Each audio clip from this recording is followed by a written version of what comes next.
Hello students, बहुत important topic discuss करने जा रहे हैं। कैपेसिटर या कंडेंसर की बात करने जा रहे हैं। अब पहले कुछ एग्जांपल से इसे कोशिश करते हैं समझने की कैपेसिटर या कंडेंसर क्या है। आपके पास इस समय समर्स में पंखा आपके पास सबसे पहले यूज करना शुरू करते हैं, तो फिर उसमें जैसे ही समर स्टार्ट होते हैं तो आपको क्या होता है कि फैन की जो स्पीड है वो कम हो रही होती है, तो आप फौरन इलेक्ट्रीशियन को बुला के लाते हैं और कहते हैं जी स्पीड कम है, तो वो कंडेंसर बदलता है इसका और स्पीड इसकी बढ़ जाती है। तो कंडेंसर इस पर क्यों लगाया गया है? पानी की मोटर देखिएगा, उस पर कंडेंसर लगा हुआ है। कूलर के एग्जॉस्ट पर आपके पास कंडेंसर या कैपेसिटर लगा हुआ है। मोटर पर कंडेंसर कैपेसिटर जो भी आपके रोटेशन दे रही है उस पे कंडेंसर क्यों लगा रखा है? तो इसका क्या आपने कभी सोचा? आप तो करंट दे रहे हैं, इसको करंट दे रहे हैं, तो ये इस पे कैपेसिटर का काम क्या है? जैसे कि आप कभी स्कूटी स्टार्ट करते हैं या फिर गाड़ी स्टार्ट करते हैं और उसकी हेडलाइट ऑन है, और जैसे ही स्टार्ट लेगी गाड़ी तो एकदम आपकी जो हेडलाइट है वो डिम हो जाती है। क्यों होती है? इसका रीजन है कि जैसे ही स्टार्ट करते हैं तो मैक्सिमम करंट ड्रॉ होती है, कहां से? बैटरी से। ठीक है, तो इसीलिए डिम हो जाती है। तो अगर आप ये फैन की मोटर स्टार्ट कर रहे हैं, कूलर का एग्जॉस्ट स्टार्ट कर रहे हैं, तो you need a very high current. आपको एकदम झटके में बहुत हाई करंट को चाहिए होता है इनको रोटेट करने के लिए, इनको स्टार्ट करने के लिए। और वो जो नॉर्मल करंट आती है आपके घर में, आपके पास 5 एम्पियर के स्विच होते हैं और 15 एम्पियर के स्विच होते हैं, तो आपके पास एक लिमिटेड अमाउंट ऑफ करंट ही आती है और आपको चाहिए बहुत हाई करंट। इतनी हाई करंट चाहिए, 20 से लेकर 40-50 एम्पियर तक की करंट चाहिए इन सबको ऑपरेट करने के लिए। तो हमारे पास एक ऐसी डिवाइस चाहिए जो इन चार्ज को या इलेक्ट्रिकल एनर्जी को पहले स्टोर करके रखे और एकदम एकदम सडनली उसको सप्लाई करके इनको स्टार्ट करे। तो वही चीज है हमारे पास कैपेसिटर या कंडेंसर। ये कंडक्टर ही है। कंडक्टर की प्रॉपर्टी है कि उसके ऊपर ही रहता है, सरफेस पर सारा चार्ज स्टोर हो जाता है। जितना भी चार्ज देते रहते हैं वो इसकी सरफेस पर स्टोर होता है, अंदर नहीं जाता है चार्ज। तो डिवाइस टू स्टोर चार्ज। अब ये चार्ज को स्टोर करता है as in the form of electrostatic energy. अब आप कहेंगे चार्ज स्टोर कर रहा है एनर्जी कर रहा है, तो ये चार्ज को स्टोर करता है as a form of energy. Energy की फॉर्म में चार्ज को स्टोर करता है और फिर एकदम झटके से इसको सप्लाई कर देता है सारा। जैसे कि आप लोग पढ़ते रहते हैं और बोर्ड का एग्जाम आता है, तो एकदम आपको जितना याद किया पूरे साल की आपकी मेहनत है वो सारी एक बार में 3 घंटे में ही आपको सारी की सारी उसको स्टोर को निकालना पड़ता है, उसको लिखना पड़ता है। तो वही चीज कैपेसिटर भी करेगा काम कि it is used to provide a very high current to operate fan, camera, flash, motor. ये जो कैमरे की फ्लैश होती है, जब फोटो खींचते हैं, डीएसएलआर कैमरा है तो कोई भी कैमरा इतनी हाई फ्लैश, इतनी हाई करंट, बैटरी तो सप्लाई नहीं कर सकती इतनी हाई करंट, तो उसमें भी कैपेसिटर ही यूज होता रहता है। तो अगर किसी कंडक्टर को आपने पढ़ा हुआ है, किसी कंडक्टर पर चार्ज बढ़ाते जाए तो उसका वोल्टेज भी उसी रेशियो में बढ़ता रहता है, उसी प्रोपोर्शन में बढ़ता रहता है। तो charge supply to a conductor is directly proportional to the voltage. अगर वोल्टेज बढ़ाना है तो चार्ज देते रहिए। अगर ये प्रोपोर्शनलिटी हटाएंगे तो एक कांस्टेंट लगाना पड़ेगा। इसी constant C Q upon V को ही हम कहते हैं कैपेसिटेंस ऑफ द कंडक्टर और capacitor. It is the capacity to store charge. ये जो C है, ये जो कांस्टेंट आया है Q अपॉन V, ये Q अपॉन V का रेशियो है, इस कांस्टेंट का ही नाम है कैपेसिटेंस। यानी किसी कंडक्टर की चार्ज स्टोर करने की एबिलिटी, की कितना चार्ज ये अपने ऊपर स्टोर कर पाया, उसकी एबिलिटी, उसकी कैपेसिटी ही कहलाती है capacitance. It is capacity to store charge. ये जो C है वो आपको दिखाई दे रहा होगा कूलम पर वोल्ट। ये Q क्या है? कूलम। V क्या है? वोल्ट। कूलम पर वोल्ट यानी कि फैरड इसकी यूनिट है। कूलम पर वोल्ट को फैरड कहते हैं। मतलब अगर इस पर 1 कूलम चार्ज इकट्ठा करें तो इसका वोल्ट 1 वोल्ट आ जाएगा इस पर, और इसी को 1 फैराड कह देंगे हम। तो कैपेसिटेंस कहलाती है। अब ये कैपेसिटेंस इस फॉर्मूले के अकॉर्डिंग नजर आ रही है, Q और V पर डिपेंड कर रही है, लेकिन नहीं, ये Q और V पर डिपेंड नहीं कर रही है, ये तो कांस्टेंट है, ये इन दोनों का रेशियो है, इन दोनों का रेशियो है। जैसे 10th में भी आपने पढ़ा होगा रेजिस्टेंस, एक एग्जांपल लेके बात करता हूं, रेजिस्टेंस क्या आया था ओम्स लॉ में अकॉर्डिंग V/I। तो रेजिस्टेंस आपको याद आ रहा, V और I का रेशियो है, और रेजिस्टेंस किस पे डिपेंड करता था, लेंथ पर और एरिया के इनवर्सली होता था, ये ज्योमेट्री पे डिपेंड करता था, ना कि V और I पर। ऐसे ही यहाँ पर आप देख सकते हैं कि जो कैपेसिटर है वो Q और V पर डिपेंड नहीं कर रहा है, इन दोनों का रेशियो है। हाँ, अगर Q को आप फिक्स कर दें, कांस्टेंट कर दें, अगर एक लिमिटेड चार्ज उसको दे दे कि इतना चार्ज हमने देना है, इसको लिमिट करना है, तो फिर ये CV के इनवर्सली प्रोपोर्शनल है। अगर Q को फिक्स कर दिया जाए, एक कैपेसिटी उसको चार्ज की फिक्स कर दिया जाए, जैसे कि हर एक का बच्चे का अपना एक IQ लेवल होता है, वो फिक्स है, वो कोशिश तो कर सकता है IQ लेवल से ज्यादा वर्क करने की, लेकिन उसका एक डेफिनेट IQ लेवल है, वो फिक्स होता है। ऐसे ही हर कैपेसिटर, हर कंडक्टर की चार्ज स्टोर करने की पावर फिक्स है। जैसे बल्ब, ये बल्ब है 15 वाट का है, 10 वाट का है, तो उसकी वोल्टेज फिक्स होती है।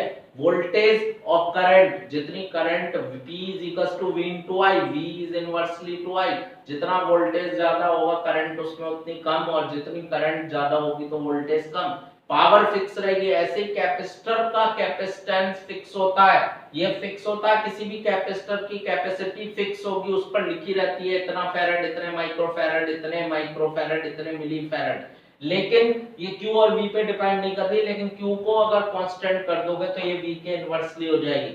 तो Q और V में अगर आप ग्राफ खींचोगे तो स्ट्रेट लाइन आएगी ऑब्वियसली, और इसका स्लोप अगर निकालने लगो, स्लोप क्या होता है, tan theta perpendicular upon base y value upon x value, यानी इसका ग्राफ का स्लोप क्या आएगा, tan theta Q upon V आएगा, और वो Q अपॉन V क्या होता है, कैपेसिटेंस, कैपेसिटर की कैपेसिटेंस।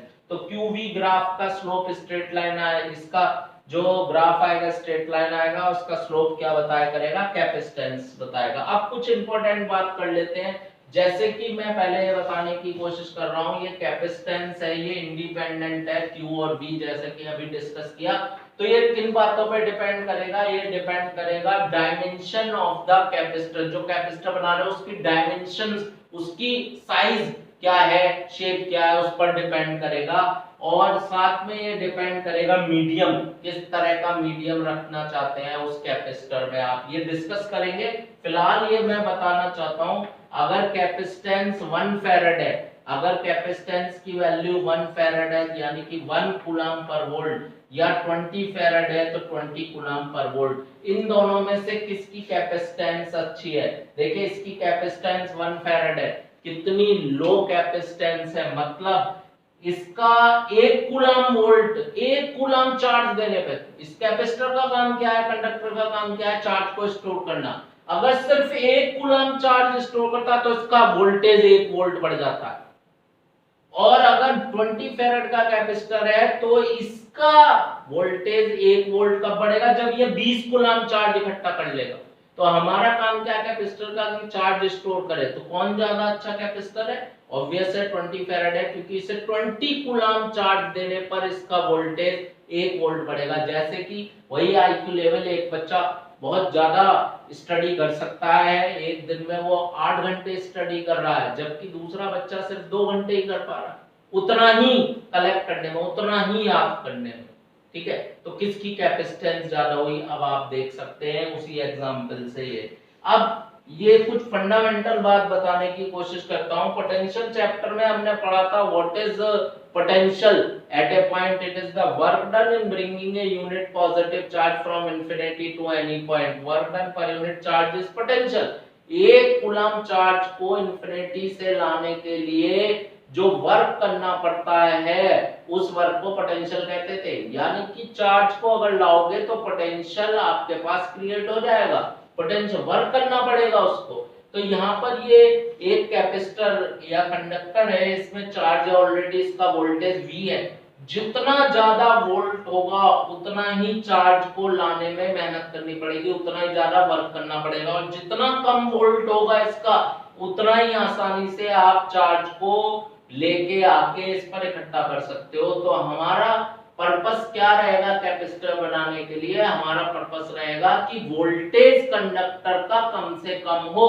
जितना कम से कम कंडक्टर या कैपेसिटर का वोल्टेज होगा उतना ही अच्छे से, उतना ही ज्यादा चार्ज आप ला सकते हो, कम मेहनत से, कम वर्क करना पड़ेगा। और जितना कम वोल्टेज होगा उतना ही जरा सा चार्ज लाने में बहुत सारा वर्क करना पड़ेगा आपको। तो ये बात ध्यान रखिए, जैसे जैसे वोल्टेज कम होगा, जितना वोल्टेज कम होगा उतना ही ज्यादा चार्ज आप इकट्ठा कर सकते हैं आसानी से, यानी उतनी ही कैपेसिटी ज्यादा होगी चार्ज को स्टोर करने की।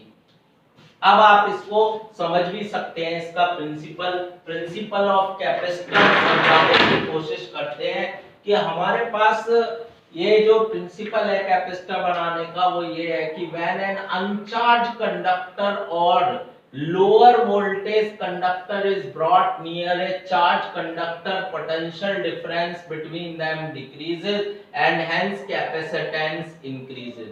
मतलब एक चार्ज कंडक्टर के पास एक अनचार्ज कंडक्टर लेके आइए या एक लोअर वोल्टेज का कंडक्टर लाइए, तो उनके बीच में इस असेंबली का पोटेंशियल गिर जाएगा और capacity to hold the charge increase हो जाएगी। कैसे समझने की कोशिश करते हैं। ये एक प्लेट है, एक कंडक्टर है, इस पर कुछ चार्ज है प्लस क्यू है, तो इसका वोल्टेज आपको बताइए ए प्लेट पर प्लस क्यू चार्ज की वजह से वोल्टेज होगा, ए के प्लस चार्ज की वजह से वोल्टेज होगा।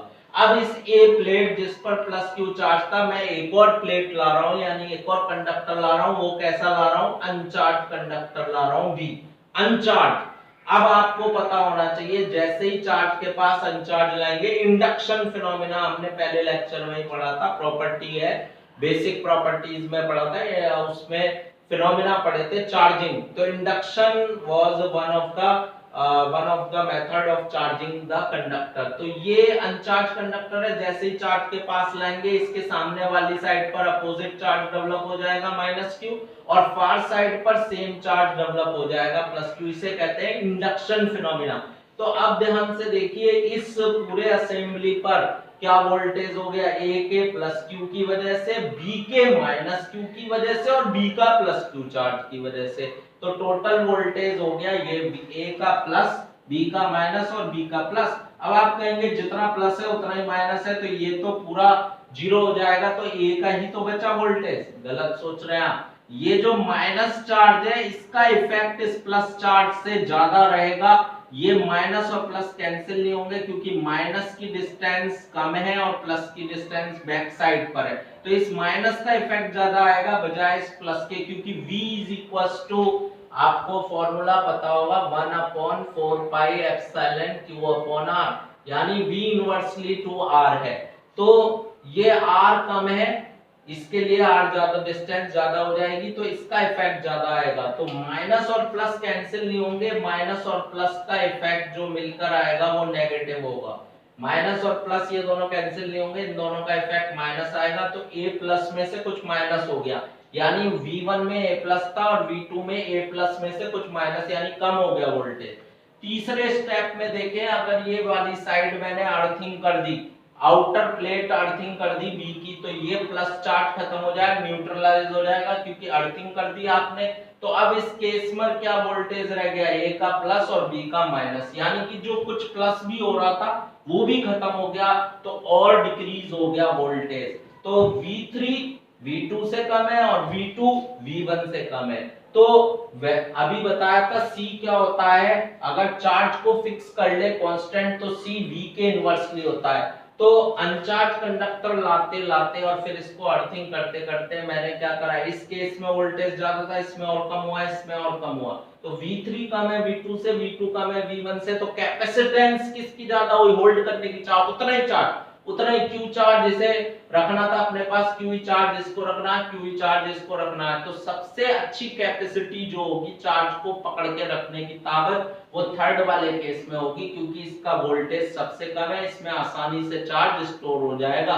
तो C3 is greater than C2 is greater than C1, यानी कि कैपेसिटर बनाने का आइडिया मिल गया हमारे पास। कैपेसिटर ये भी है, कैपेसिटर ये भी है, कैपेसिटर ये भी है, लेकिन सबसे ज्यादा इन तीनों में चार्ज को होल्ड करने की ताकत, स्टोर करने की कैपेसिटेंस इस थर्ड केस की है। यानी कैपेसिटर बनाने के लिए आप दो equal and oppositely charge plate लेंगे और नेगेटिव की आउटर प्लेट अर्थिंग कर देंगे।